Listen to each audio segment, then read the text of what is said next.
మహాలక్ష్మ్యై నమః.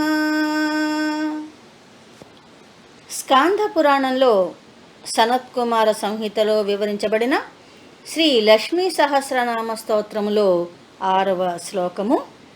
ఈ శ్లోకములో జగన్మాత యొక్క కాళీ స్వరూపమును వర్ణించడమైనది. ముందుగా శ్లోకం నేర్చుకుందాం. భద్రకాళీ కరాళీ చ మహాకాళీ తిలోత్తమా కాళీ కరాళవక్త్రాంత కామాక్షీ కామదా శుభా. సౌమ్యమూర్తిగా దర్శనమిచ్చే మహాలక్ష్మి కాళీ రూపంగా, రౌద్ర రూపంగా కూడా స్తుతించబడుతోంది. జగదంబిక యొక్క దశమహావిద్యలలో కాళీ విద్య ఒకటి. దేవీ భాగవతంలో రాక్షస సంహారం చేస్తున్నప్పుడు పరాశక్తి యొక్క ఛాయారూపంగా కాళీదేవి వ్యక్తమైందని వివరించబడింది. కాళీ రూపం అనగానే మనకు భయంకరంగా, ఉగ్రరూపంగా భావంలోకి వస్తుంది కదా. కానీ ఆ తల్లి భద్రకాళిగా స్తుతించబడుతోంది. గ్రామీణ ప్రాంతాలలో భద్రకాళి అమ్మవారుగా పూజలు, జాతరలు జరుగుతూ ఉంటాయి కదా. ఆ ప్రాంత ప్రజల విశ్వాసం ఏమిటంటే ఆ తల్లి తమను, తమ గ్రామాన్ని చల్లగా చూస్తుందని. భద్రం అంటేనే క్షేమం కదా. అలా అందరికీ ఆ భద్రాన్ని, క్షేమాన్ని, వారందరి శుభాన్ని కోరే ఆ తల్లి భద్రకాళి. అలా మనసులోకి, భావనలోకి వస్తే కాళికాదేవి రౌద్రంగా మనకి దర్శనమివ్వదు. చల్లని తల్లిగా, నిరంతరము మనల్ని కనిపెట్టుకుని ఉండే అమ్మగా ఒక భరోసా మనకి ఇస్తుంది. భద్రకాళీ కరాళీచ, సౌమ్య రూపంలో మాతృమూర్తిగా ఉండే ఆ తల్లి కరాళి అనగా భయంకరమూర్తిగా ఎందుకు దర్శనమిస్తోంది? ఎప్పుడంటే మనం ధర్మాన్ని తప్పినప్పుడు, పశు ప్రవృత్తి మనలో పెరిగినప్పుడు. పశువులకి వివేకం, విచక్షణ ఉండదు, అవునా? కానీ మానవులకు భగవంతుడిచ్చిన వరం మానవత్వం. దాన్ని మరచి పశువుల వలె ఎప్పుడైతే ప్రవర్తించుతామో, బుద్ధి పెడదోవన పడుతుందో, అప్పుడు భద్రకాళి కరాళీగా ఉగ్రరూపం దాల్స్తుంది, విలయ తాండవం చేస్తుంది. కరాళ నృత్యం అంటాం కదా. సత్వగుణంతో ఆ తల్లిని సేవించే వారి పట్ల భద్రకాళి, భద్రప్రియగా ఉండే తల్లి అజ్ఞానంతో, అహంకారంతో ప్రకృతిని ధ్వంసం చేస్తూ ఉంటే లయకారిణి అయి బుద్ధి చెప్తుంది. అలా ఆ తల్లి యొక్క కరాళ నృత్య రూపమే ఈ పెను ఉపద్రవాలు, వ్యాధులు, ఉప్పెనలు, వరదలు, తుఫాన్లు, ఇవన్నీ ఆ తల్లి యొక్క భయంకర రూపాలు. మన తప్పుని మనం గుర్తించకుండా, దిద్దుకోకుండా ఆ తల్లికి ఎందుకు ఆగ్రహం వచ్చిందో అని ఆమెను సంతృప్తి పరచడానికి రకరకాల ప్రయత్నాలు చేస్తూ ఉంటారు. అందులో నరబలి, జంతుబలి ఇలాంటివి కొన్ని ఉన్నాయి. తాను పుట్టించిన దాన్ని తాను భక్షించాలని ఆ తల్లి కోరుకోదు. బలి కోరుతోంది అంటే అది మనలోని అహంకారాన్ని, పాశవికతను, అవి బలిగా ఆవిడ కోరుకుంటోంది. అవి ఆ తల్లి పాదాల దగ్గర మనం వదిలేయాలి. అలా ఆ తల్లి కరాళి. ఆమెయే మహాకాళి. మహా అంటే ఉత్కృష్టమైనది అని కదా భావము. ఉత్కృష్టమైన పరబ్రహ్మ స్వరూపము, చిత్ ప్రకాశ రూపిణి. నామరూపం దాల్చితే అది మహాలక్ష్మిగా, మహాసరస్వతిగా, మహాకాళిగా, అంటే సత్వ, రజ, తమో గుణాలకు ప్రతీకగా వ్యక్తమవుతుంది. ముగ్గురమ్మల మూల చైతన్యము తామస గుణంతో వ్యక్తమైతే అది మహాకాళి స్వరూపము. లయమైపోయినటువంటి జగత్తును పునఃసృష్టి చేయడం ద్వారా ఆ పరాశక్తి అలా వ్యక్తమవుతుంది. ఉజ్జయిని శక్తిపీఠంలో ఆరాధించబడే ఆ తల్లి పేరు మహాకాళియే కదా. అన్ని కాళీ స్వరూపాలు మహాకాళిగా వ్యక్తమవుతాయి. ఇక ఆ తల్లి తిలోత్తమ. దేవసభలో రంభ, ఊర్వశి, మేనక, తిలోత్తమ అనే అప్సర కాంతల గురించి మనం విని ఉన్నాము. ఇక్కడ ఆ అప్సర గురించినటువంటి ప్రస్తావన లేదు. మిక్కిలి ఉత్కృష్టమైనటువంటి ఉత్తమమైనటువంటి సౌందర్య రూపిణిగా చెప్పేటప్పుడు తిలోత్తమ అనే పదాన్ని ఉపయోగిస్తాం. వాస్తవానికి జగదంబను మించినటువంటి తిలోత్తమ ఎవ్వరూ లేరు. ఆ తల్లి మహాసౌందర్య రూపిణి. ఆమె సౌందర్యమంతా ఆమె మాతృవాత్సల్యంలోనే ఉంది. ఎవరికైనా గొప్ప ప్రేమాస్పదురాలు తల్లియే కదా. మన మూలమే అమ్మ. అమ్మలో మనం చూసే సౌందర్యం ఆవిడ మన పట్ల చూపించే ప్రేమ వాత్సల్యం వల్లే కదా. మరి ఈ సృష్టికంతటికీ తల్లి అయిన జగదంబను మించినటువంటి సౌందర్యమూర్తి తిలోత్తమ ఎవరు ఉన్నారు? వాస్తవానికి అదే ఆవిడ స్వతసిద్ధమైనటువంటి రూపం. ఆమెయే భద్రకాళి, ఆమె కరాళి, ఇంకా జగన్మాతయే కాళీ రూపంగా అనగా కాలస్వరూపిణిగా కూడా భావించబడుతోంది.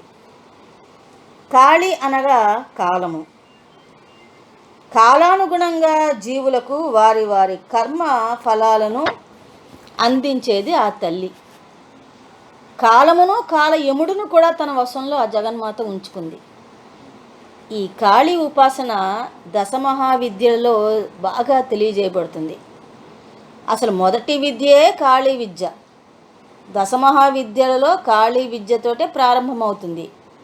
ఉపాసన కోసం కాకుండా ఆ పరాశక్తి తత్వరూపాలను ఈ దశమహావిద్యాల ద్వారా తెలుసుకోవడం ఉంటే, దానికి ప్రయత్నం చేస్తే ఆ తల్లి యొక్క రహస్యం మనకి అర్థమవుతుంది. ఇక ఆమె కరాళి వక్త్రాంత అని సంబోధించబడుతోంది. వక్త్రము అంటే నోరు. కాళీ రూపాన్ని దర్శించేటప్పుడు ఆ తల్లి భయంకర రూపంతో నోరు తెరుచుకుని పెద్దగా ఉన్న ఎర్రగా క్రిందకి వేలాడుతున్న నాలుకతో కనిపిస్తుంది. ఆ నోరు భూత భవిష్యత్ వర్తమాన కాల స్వరూపాన్ని అంతా కూడా తెలియజేస్తుంది. చిన్ని కృష్ణుని నోటిలో యశోదమాతకు కనిపించింది. విశ్వరూప సందర్శనం ద్వారా అర్జునునికి కృష్ణ పరమాత్మ తెలియజేసినది అదే. సర్వము వారిలోనే లయమైపోతుంది అని. ఆ కృష్ణుని సోదరి ఈ కాళీదేవి. కాలాన్ని లెక్కిస్తూ ఎవరి కాలం ఎప్పుడు ముగిసిపోతే అప్పుడు వారిని కబళించేది ఆ తల్లి. కాలం మింగేసింది అంటూ ఉంటాం కదా. భయంకరంగా కోరలతో రక్తవర్ణమైన నాలుకతో దర్శనమిచ్చే ఆ తల్లి కాలస్వరూపిణిగానే మనం భావించాలి. భద్రకాళిగా, కరాళిగా, మహాకాళిగా, కాళిగా ఇలా వైవిధ్యంగా దర్శనమిచ్చే ఆ తల్లి కామాక్షి కామదాశుభ. ఆ జగదంబికను విశాలాక్షి, మీనాక్షిగానే కాదు, కామాక్షిగా కూడా ఆరాధిస్తూ ఉంటాం. అందమైన కన్నులు కలది అని భావము. ఇంకా కామశబ్దమునకు కామేశ్వరుడని ఒక అర్థం ఉంది.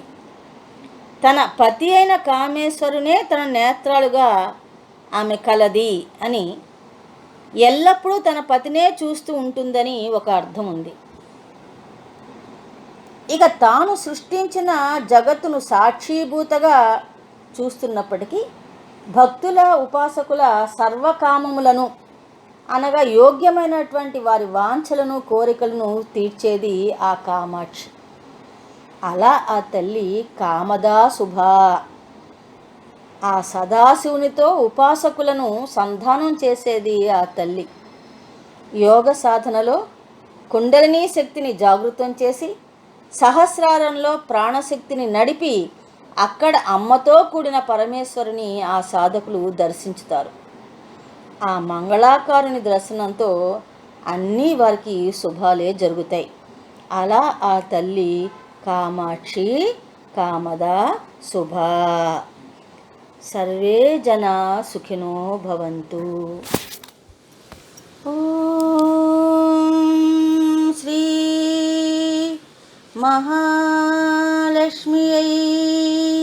నమః. స్కాంద పురాణంలో శ్రీ సనత్ కుమార సంహితలో వివరించబడిన శ్రీ లక్ష్మీ సహస్రనామ స్తోత్రములో 7వ శ్లోకము ఈ శ్లోకములో జగన్మాత యొక్క చండీ రూపము వర్ణించబడింది. ముందుగా శ్లోకం నేర్చుకుందాం. చండికా చండరూపేశా చాముండా చక్రధారిణీ త్రైలోక్య జననీ దేవి త్రైలోక్య విజయోత్తమా. ఆ పరాశక్తి యొక్క కాలరూపాన్ని కాళీ స్వరూపంగా తెలుసుకున్నాం కదా. ఇప్పుడు చండీ చాముండిగా ఆ జగన్మాత యొక్క విశ్వరూపాన్ని తెలుసుకోవడానికి ప్రయత్నం చేద్దాం.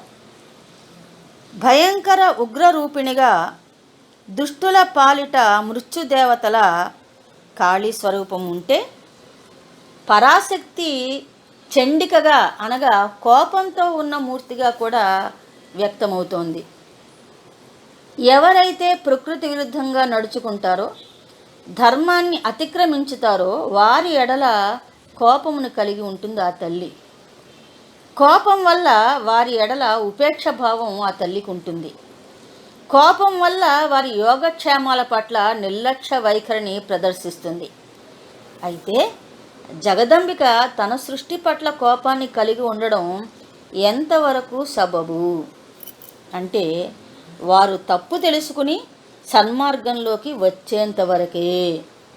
వారిని లాలించినా పాలించినా చివరికి కోపించి దండించినా అది వారి శ్రేయస్సు కొరకే అని అర్థం చేసుకోవాలి. ఆ చండికా స్వరూపము చండరూపేశగా మారుతోంది. అంటే ఆ కోపం అనేటువంటి ఒక రూపాన్ని, ఒక ఆకృతిని దాలుస్తోంది. తన తీక్షణమైన కోప జ్వాలల ద్వారా దుష్ట శిక్షణ చేసి శిష్టులకు రక్షణ కల్పిస్తోంది. దానికోసం ప్రచండమైన శక్తులన్నింటినీ తన అధీనంలోకి తెచ్చుకుని చండీ రూపేశగా, చండ రూపేశగా స్తుతించబడుతోంది. ఏమిటా ప్రచండ శక్తులు అంటే పంచభూతాలే. భూకంపాలు, వరదలు, తుఫానులు, బడబాగ్నులు, అతివృష్టి, అనావృష్టి ఇవన్నీ ప్రచండ రూపాన్ని దాల్చిన ప్రకృతి శక్తులు. జగత్తును సరియైన దిశలో నడిపించడాని కోసము పరమేశ్వరుడు ఆ పంచభూతాలకి ఇచ్చినటువంటి ఆజ్ఞలవి. ఆ ఆజ్ఞలను అవి నిర్వర్తించేలా చూసేటువంటి శక్తి స్వరూపమే జగన్మాత. రుద్ర సూక్తంలో నమకంలో ప్రారంభంలోనే ఒక శ్లోకం ఉంది.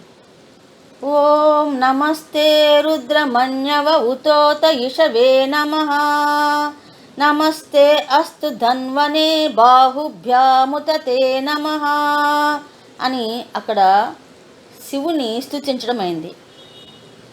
అంటే, ఓ రుద్రుడా, నీ మన్యువుకు అనగా కోపానికి ఒక నమస్కారము, నీ ధనుస్సుకు, నీ బాణాలకు, నీ బాహులకు నమస్కారం అని భావము.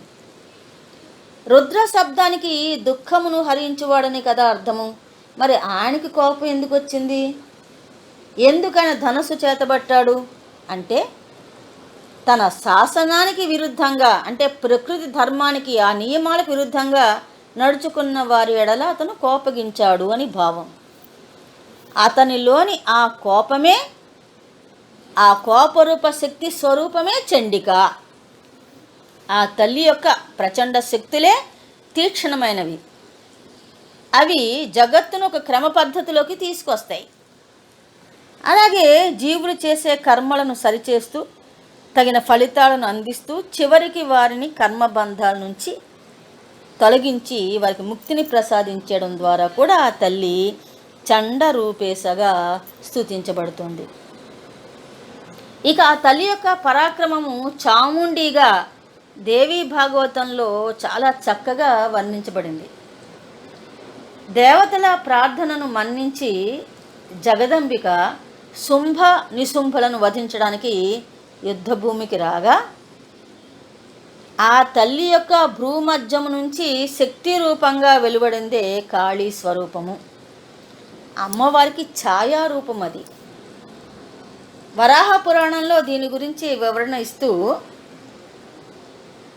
దేవి యుద్ధమందు రురుడు అనే రాక్షసుని త్రిశూలంతో పొడిచి కొట్టిందని, ఆ దెబ్బ వల్ల ఆ రాక్షసుని యొక్క శిరము ముండము నుంచి వేరు చేయటం జరిగిందని, అతని చర్మాన్ని, ముండము అనగా తలను తీసుకుని ఆ తల్లి యుద్ధభూమి వదిలిందని చెప్పబడింది.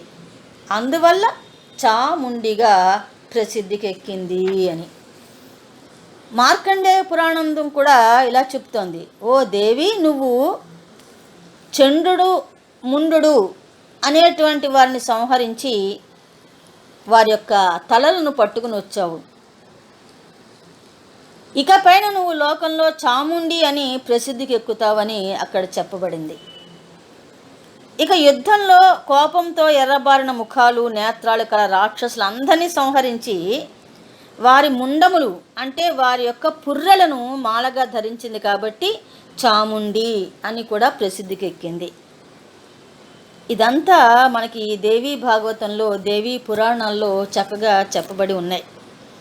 ఆ భయంకర స్వరూపమే కాళీ స్వరూపముగా మెడలో పుర్రెల మాలతో ఎర్రబడిన నాలుకతో దర్శనమిస్తుంది. ఆ తల్లికి అంత పెద్ద ఎర్రటి నాలుక ఉండడం ఏమిటి, అది అలా క్రిందకి వేలాడడం ఏమిటి భయంకరంగా అనేటువంటి ఒక ప్రశ్న ఉదయిస్తుంది. దీనికి కూడా ఒక పురాణ గాథ ఉంది.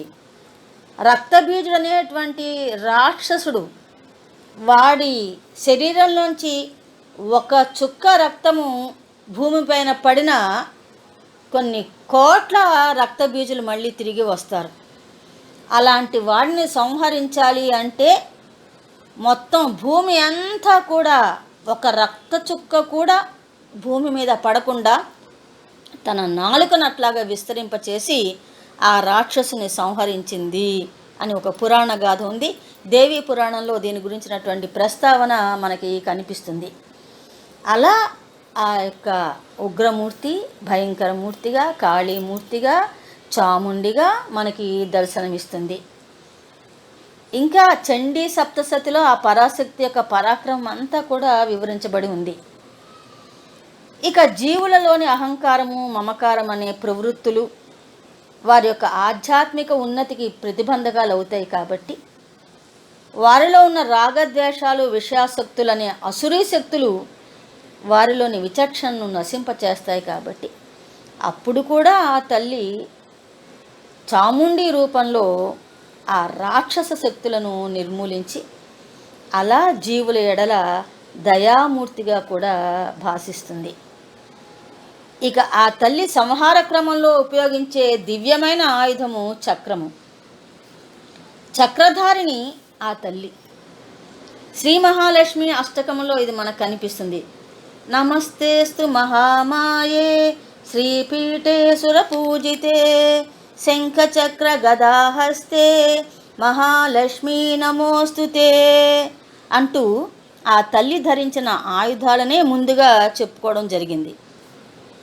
విష్ణుమూర్తి యొక్క స్త్రీ రూపమే శ్రీ మహాలక్ష్మి. అందుకే ఆ పరంధాముని ఆయుధాలే ఆ తల్లి కూడా ధరించి ఉంటుంది. దుష్ట శిక్షణక ఆయుధాలు చేపట్టి శిష్టులను రక్షించడానికి వరద, అభయ హస్తాలను, ఆ ముద్రలను కూడా తన హస్తాల్లో చూపిస్తుంది ఆ తల్లి. ఇక చక్రము అంటే ఎల్లప్పుడూ పరిభ్రమిస్తూ ఉండేది. అది ఎన్నడూ ఆగిపోదు. కాలచక్ర స్వరూపిణి, ధర్మచక్ర స్వరూపిణి ఆ పరాశక్తి. భూత భవిష్యత్ వర్తమాన కాలాల్ని, సృష్టి స్థితి లయ కార్యాలను పునరావృతం చేస్తూ ఉంటుంది. అలాగే శ్రీచక్రముల్లో వ్యవస్థాపితమై జీవులలో షట్చక్రాలలో కొలువు ఉండేది కూడా ఆ జగన్మాతే. ఇక ఆ తల్లి ఉగ్రమూర్తిగా, చండీ, చాముండిగా చెప్పబడినప్పటికీ త్రైలోక్య జనని, ముల్లోకాలకు జనని. పరమేశ్వరుడు, పరమేశ్వరి ఇద్దరు కూడా జగత్కారకులు. వారి సంకల్ప ఫలితమే ఈ సృష్టి. దీన్ని శాసించేవారు, పాలించేవారు, చివరికి లయం చేసేవారు కూడా వారే. అయితే తల్లి మాతృవాత్సల్యంతో జీవులు చేసిన తప్పులను సవరిస్తూ తగ్గ కర్మఫలాలను అందిస్తూ సదా కనిపెట్టుకునే ఉంటుంది. త్రిమూర్తులతో సహా దేవాది దేవతలంతా కూడా అమ్మా అని స్తుతించి తరించిన వారే అని పురాణ కథల్లో చాలా సందర్భాల్లో తెలియచేయబడింది. అలాగే ఆ తల్లి దేవి అని సంబోధించబడుతోంది. పరబ్రహ్మ స్వరూపము దేవునిగా భావించబడితే ఆ పరబ్రహ్మ యొక్క చైతన్యము దేవిగా వ్యక్తమవుతోందని భావం. ఆ శ్రీదేవి యొక్క అవతార వర్ణన దేవీ భాగవతంలో పంచమ స్కందంలో చాలా చక్కగా మనోహరంగా వివరించబడి ఉంది. స్త్రీ చేతిలో తప్పించి మరణము లేదని వరము పొందిన మహిషుడు అనేటువంటి రాక్షసుడు మదగర్వంతో వరగర్వంతో ముల్లోకాలను భయకంపితం చేస్తూ ఉంటే దిక్కుతోచక నిస్సహాయులై దేవతలంతా త్రిమూర్తులను శరణు వేడతారు. త్రిమూర్తులు కూడా మహిషుని ఎదుర్కొనలేనటువంటి స్థితిలో విష్ణుమూర్తి ఒక సూచన చేస్తాడు. అందరూ దేవతల యొక్క అంశలతో ఒక స్త్రీ అవతరించాలని, ఆ దేవి చేతిలోనే వాడి అంతం ఉంటుంది అని. అలా త్రిమూర్తుల తేజస్సు నుంచి శ్రీదేవి ఆవిర్భవించింది. ఆ దేవియే మహాలక్ష్మి. ఏకరూపగా అనేక రూపగా చేయవలసిన కార్యాలకు అనువుగా అనేక రూపాలను ధరిస్తూ ఈ విశాల విశ్వమంతా కూడా ఆ తల్లి ఆవరించి ఉంది. స్త్రీమూర్తులందరూ కూడా దేవీ స్వరూపాలే. దేవతలంతా వారి వారి తేజస్సులను ఆయుధాలను ఆ తల్లికి సమర్పించుకున్నారు. విష్ణువు తన చక్రాంశతో నిర్మించి చక్రాన్ని, శివుడు తన శూలాంశంతో రూపొందించిన ఒక శూలాన్ని, వరుణుడు తన శంఖంతో రూపొందించినటువంటి ఒక శంఖాన్ని, అగ్ని అతి వేగం గల శక్తి అనేటువంటి ఆయుధాన్ని, బాణాల్ని, దివ్యమైన ధనుస్సును సమర్పించాడు. సూర్యుడు తన కిరణపుంజాలను, ఇలా సమస్త దేవతాగణాలు వారిలో ఉన్నటువంటి తేజస్సును, వారి యొక్క ఆయుధాలను, వాటి యొక్క అంశాలను ఆ తల్లికి సమర్పించుకుని ఆ తల్లిని సర్వాయుధధారిణిగా దర్శించి తరించారు. వారంతా ఆ తల్లిని అమ్మా నీవే జగన్మాతవు, దుష్టులకు కాళరాత్రివి, భక్తులకు పూర్ణజ్యోతివి, వైష్ణవి, రుద్రాణి, ఇంద్రాణి అన్నీ నీవే, అసురులను అంతమొందించి జగత్తును కాపాడు తల్లి అని వేడుకున్నారు. అలా సర్వలోకాలను పరిరక్షించే జగన్మాత శ్రీలక్ష్మి అవతార రూపిణి, త్రైలోక్య విజయోత్తమ అని కూడా స్తుతించబడింది. ముల్లోకాలలోనూ ఆ తల్లికి ఎదురు తిరిగి నిలిచిన వారు లేరు. ఆ తల్లి పేరే విజయ. అందరిలోనూ జయ రూపంగా ఆవిడ ఉంటుంది, అన్నింటిలోనూ విజయ రూపంగా ఆవిడ ఉంటుంది. ఆ తల్లి అండ ఉన్న వారికి కూడా జయమే కలుగుతుంది. త్రిమూర్తులు సహా దేవతలంతా ఆవిడ యొక్క అభయంతోనే వారి వారి యొక్క కార్యాలను దిగ్విజయంగా నిర్వహిస్తున్నారు. యోగ సాధకులు ఆ తల్లి కృప వల్లనే ముక్తి మార్గం వైపు దృష్టి నిలపగలుగుతున్నారు. అంతా ఆ దేవి యొక్క కరుణ కటాక్షమే. సర్వే జన సుఖినో భవంతు.